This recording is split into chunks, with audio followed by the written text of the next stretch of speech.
നമസ്കാരം. ഞാനിന്നിവിടെ തയ്യാറാക്കാൻ പോകുന്നത് ഒരു മീൻ കറിയാണ്. ഇതിനായി ഞാനിവിടെ എടുത്തിരിക്കുന്നത് ചൂരമീനാണ്. ഇതുപോലെ കഴുകി വൃത്തിയാക്കി എടുത്തിട്ടുണ്ട്.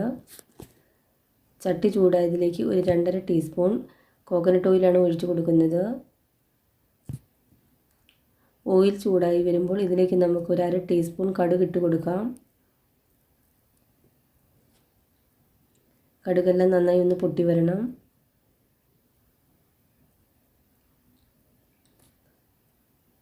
ഇനി ഇതിലേക്ക് ഒരു 1/2 ടീസ്പൂൺ ഉലുവ ചേർത്ത് കൊടുക്കാം.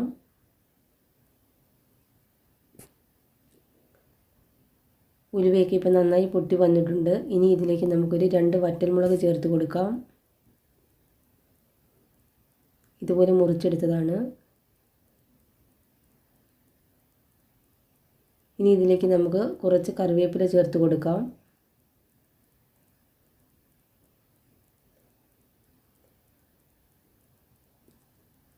ഇനി ഇതിലേക്ക് നമുക്ക് കുഞ്ഞുള്ളിയാണ് എടുത്തിരിക്കുന്നത്. ഇതുപോലെ റൗണ്ടായി അരിഞ്ഞെടുത്തതാണ്. ഇതിലേക്ക് ചേർത്ത് കൊടുക്കാം.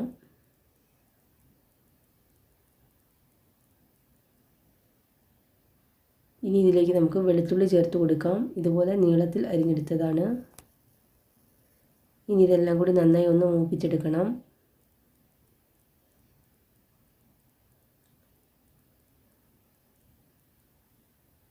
ഉള്ളിയെല്ലാം ഇപ്പം നന്നായി മൂത്ത് കിട്ടിയിട്ടുണ്ട്. ഇനി ഇതിലേക്ക് നമുക്ക് മുളക് പൊടി ചേർത്ത് കൊടുക്കാം.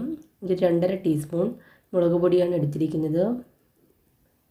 1 ടീസ്പൂൺ മല്ലിപ്പൊടി എടുത്തിട്ടുണ്ട്. 1/2 ടീസ്പൂൺ മഞ്ഞൾപ്പൊടിയാണ് എടുത്തിരിക്കുന്നത്. ഇനി ഇതെല്ലാം കൂടി നന്നായി ഒന്ന് മൂപ്പിച്ചെടുക്കണം. ലോ ഫ്ലെയിമിലാണ് വെച്ച് കൊടുത്തിരിക്കുന്നത്.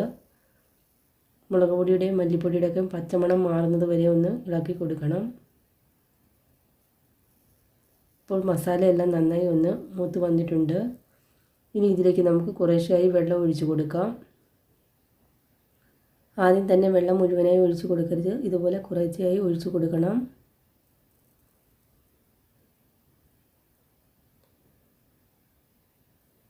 ഇനി കറി ഒന്ന് തിളച്ച് വരട്ടെ. അതിനുശേഷം നമുക്ക് ബാക്കി വെള്ളം ചേർത്ത് കൊടുത്താൽ മതി.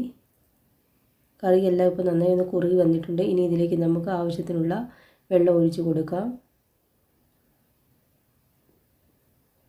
ഞാൻ ഇതിലേക്ക് കുറച്ച് വെള്ളം കൂടി ചേർത്ത് കൊടുക്കുന്നുണ്ട്. നിങ്ങൾക്ക് ഗ്രേവിക്ക് ആവശ്യമുള്ള വെള്ളം ചേർത്ത് കൊടുക്കാവുന്നതാണ്. നിങ്ങൾ ആദ്യമായിട്ടാണ് എൻ്റെ ഈ ചാനൽ കാണുന്നതെങ്കിൽ എല്ലാവരും ലൈക്ക് ചെയ്യാനും ഷെയർ ചെയ്യാനും സബ്സ്ക്രൈബ് ചെയ്യാനും മറക്കല്ലേ. ഇനി ഇതിലേക്ക് ആവശ്യത്തിനുള്ള ഉപ്പുപൊടി ചേർത്ത് കൊടുക്കാം. തോട്ടുപുളിയാണ് എടുത്തിരിക്കുന്നത്. ഇതുകൂടി ചേർത്ത് കൊടുക്കാം. ഇനി കറി നന്നായി ഒന്ന് തിളച്ച് വരണം. അതുവരെ നമുക്ക് വെയിറ്റ് ചെയ്യാം. അത് കഴിഞ്ഞതിന് ശേഷം നമുക്ക് മീനിട്ട് കൊടുത്താൽ മതി. തിള വന്നതിന് ശേഷം നമുക്കിതിലേക്ക് മീനിട്ട് കൊടുക്കാം.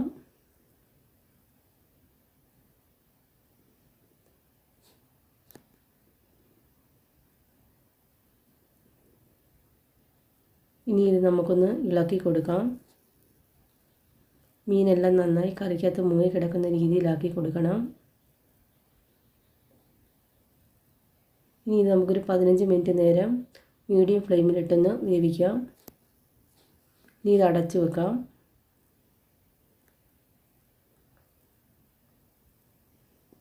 ഇപ്പോൾ ഒരു 15 മിനിറ്റ് ആയിട്ടുണ്ട്. നമുക്കൊന്ന് തുറന്ന് നോക്കാം. ഇനി ഇതിലേക്ക് നമുക്ക് പാകത്തിന് ഉപ്പും പുളിയും ഒക്കെ ഉണ്ടെന്ന് ചെക്ക് ചെയ്യാം. ഉപ്പ് പൊടിയൊക്കെ വേണമെന്നുണ്ടെങ്കിൽ ഈ സമയത്ത് നമുക്ക് ചേർത്ത് കൊടുക്കാം.